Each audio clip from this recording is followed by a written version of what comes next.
MP का बेटा सरकारी स्कूल में पढ़े, कलेक्टर एसपी का बेटा भी सरकारी स्कूल में पढ़े, तो अपने आप सरकारी स्कूल के अंदर अच्छे अध्यापक लगे। नशे की प्रवृत्ति से दूर रहना हमारे इन इलाकों के अंदर, इसमें एक एमडी, चरस, ये जो मामले, इनसे हमारी जो नई पीढ़ी है वो खत्म होने के कगार पर है। मेरे पास 2015 मॉडल गाड़ी, बताओ, सारे नेता बड़ी बड़ी 3-4 करोड़ की गाड़ियां, बड़े बंगले, फार्म हाउस।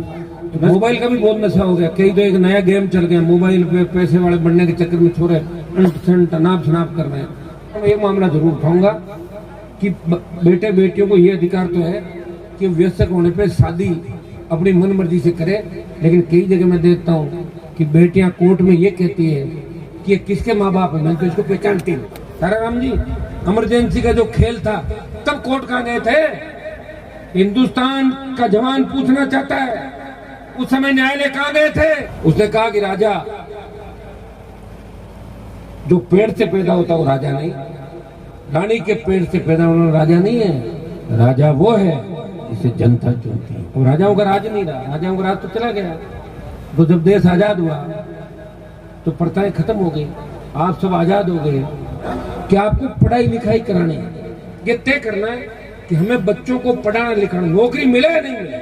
अगर हमारा बच्चा पढ़ा लिखा होगा तो हर चीज समझेगा, अगर पढ़ा लिखा नहीं होगा तो क्या होगा बताओ मुझे। पढ़ाई लिखाई कर सरकार सुविधाएं दे रही है, फ्री शिक्षा भी दे रही है। दुर्भाग्य से जो सरकारी स्कूल उनके अंदर टीचर नहीं लेते। मैंने लोकसभा के अंदर मामला उठाया, मैंने कहा एमपी का बेटा सरकारी स्कूल में पढ़े, कलेक्टर एसपी का बेटा भी सरकारी स्कूल में पढ़े, तो अपने आप सरकारी स्कूल के अंदर अच्छे अध्यापक लगेंगे। ये उठाया मैंने पढ़ लिया। और तमाम वो मुद्दे जो मेरे साथ उम्मीद करते हो, मैं वैसा लड़ता हूँ, संघर्ष करता हूँ।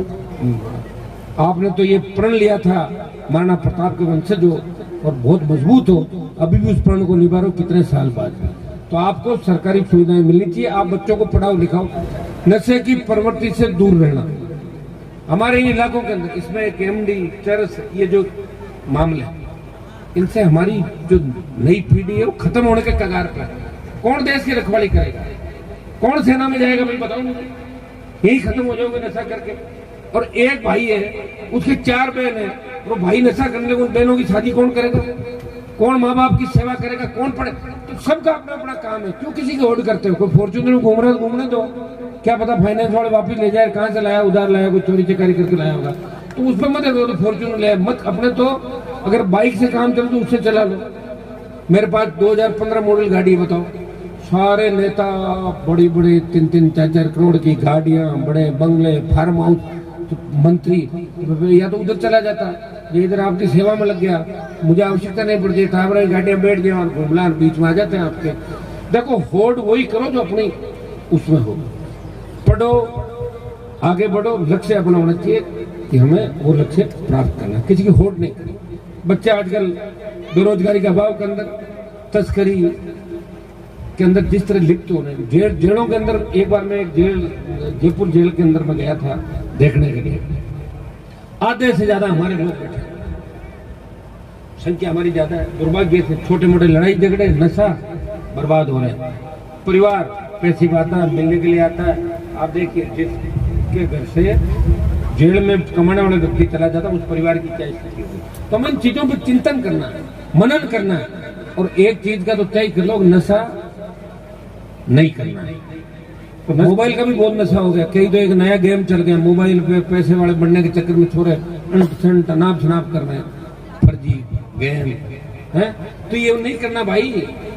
फिर पुलिस पकड़ के ले जाती है, फिर घर वाले बेचारे परेशान होते हैं। पहले तो बस घर वाले कहते नहीं कि कहीं काम करे, छोरो बहुत बढ़िया काम करे, बहुत अच्छा कमावे कटो होते। मैंने बढ़िया गाड़ी खरीदी, अरे वो तो ऑनलाइन गेम और जुआ सट्टे का काम करा। भाई मारे जाओगे, पता करोगे फॉर्च्यूनर कहाँ से आई, स्कॉर्पियो, ये पता हमें करना है, हमें ध्यान रखना है।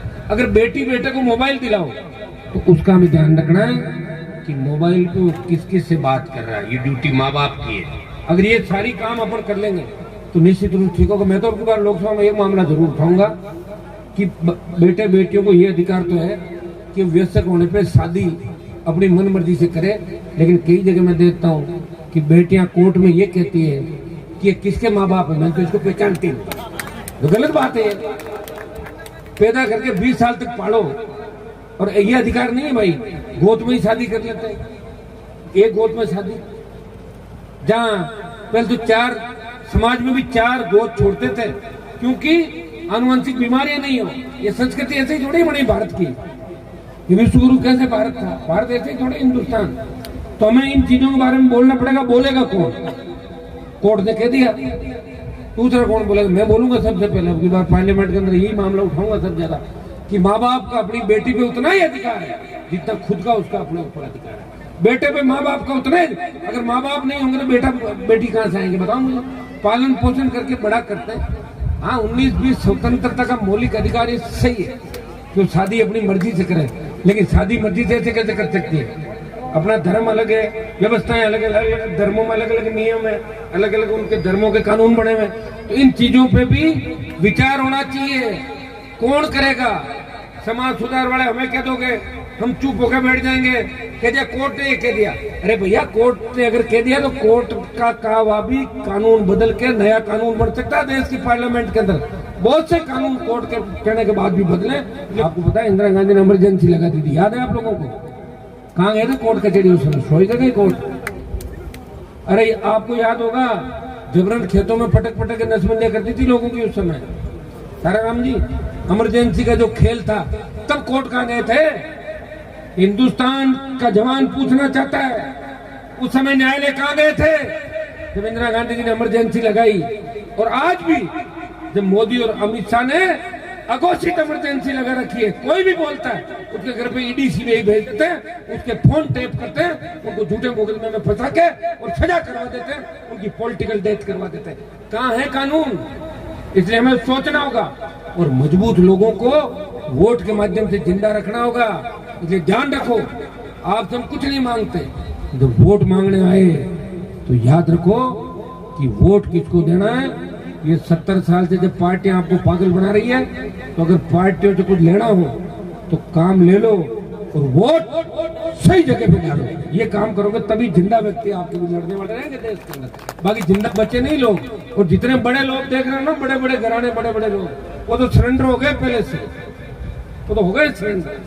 उनकी हालत क्या है वो आप सब जानते हैं। उनको दिन में तारे दिखाए, वसुंधरा को राजनीति बुला दी, और कई जो लोग थे इधर उधर भाग गए। ये तो भजन मंडली है। ये भजन मंडली तो 1 महीने 1.5 महीने बाद उपचुनाव तक है, उसके बाद नजर ही नहीं आएगी आपकी। ये मैं आपको विश्वास दिलाता हूँ। हम सब मिलके नए राजस्थान का निर्माण